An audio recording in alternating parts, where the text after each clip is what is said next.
আসসালামু আলাইকুম। আজকে প্রচণ্ড জাম ছিল বাবুবাজার ব্রিজে 12টার পর থেকেই। তো উল্টা পথ দিয়ে গাড়ি চলতেছে। দেখেন, আমিও একটু ট্রাই করলাম দেখার জন্য যে গাড়িগুলো চলে। কেউ কি দেখেন? এই যে দেখেন পুলিশগুলা, দেখছেন? এই যে ওনারা সার্জেন্ট, এই যে দেখেন, দেখা নিজের আড়াল হয়ে যাচ্ছে। এইসব দেখেও না দেখার ভান করে আছে।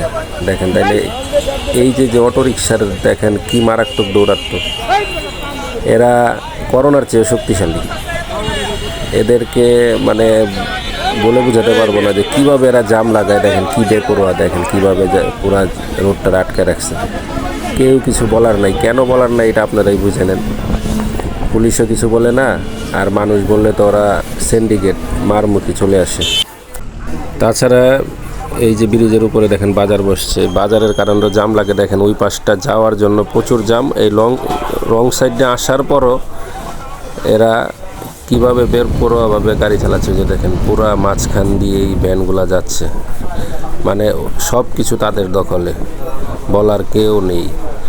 আসলে কিভাবে বলবে। তারপরে চিন্তা করলাম সামনে মনে হয় সার্জেন্ট আছে। দেখেন সামনে অবশ্যই একজন ট্রাফিক ছিল, সেও দাঁড়ায় দাঁড়ায় দেখতেছে। কেন দেখতেছে তা জানি না। দেখেন কিভাবে পুরা রোডটারে ব্লক করে রাখছে, পুরা ব্রিজ ব্লক ওদের দখলে। কিছুই বলতে পারবেন না, কিছুই বলার নাই।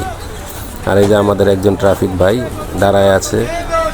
কেন দাঁড়ায় আছে জানি না, তাদের কিছু বলতেছে না। যে তার সামনেই দেখেন এই যে ব্যানালারা ডাকতেছে কদমতলি বলে, ইস্টার্ন বলে, যে দেখছেন দাঁড়ায় রয়েছে। সে দাঁড়ায় দাঁড়ায় দেখতেছে। আর মানুষগুলাই কি কষ্ট করে যাচ্ছে হেঁটে। দেখেন, প্রশাসন চাইলে কোনোভাবেই অপরাধ সম্ভব না।